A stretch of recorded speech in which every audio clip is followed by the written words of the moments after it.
Taste the Daily.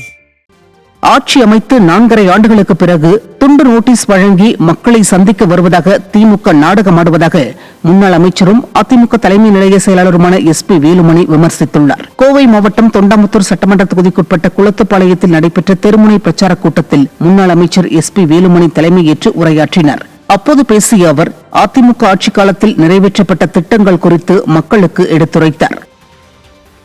திமுக ஆட்சி பத்தி நாங்க சொல்லி நீங்க தெரிய வேண்டியதில்லை. இன்னைக்கு திமுக ஆட்சி 4.5 வருஷம் முடிஞ்சிருச்சு. இப்ப 4 வருஷம் கழிச்சுதான் அவங்க வீடு வீடா ஒரு ஃபார்ம் கொடுத்து இது என்னென்ன குறை இப்பதான் கேட்கறாங்க. ஏதாவது குறைங்க சொல்லுங்க. 4 வருஷம் முடிஞ்சு ஆட்சியை முடிய போகுது இப்பதான் கேட்கறாங்க. அதுதான் மக்களை காப்போம் தமிழகத்தை மீட்போம் என்ற அற்புதமான மக்கள் சந்திக்கக்கூடிய பயணத்தை இன்றைக்கு எடப்பாடி அவர்கள் வருங்கால முதலமைச்சர் எடப்பாடி அவர்கள் ஆரம்பித்து சிறப்பான முறையிலே எழுச்சியான முறையில் மக்கள் மிகப்பெரிய வரவேற்பு நடந்து கொண்டிருக்கிறார்.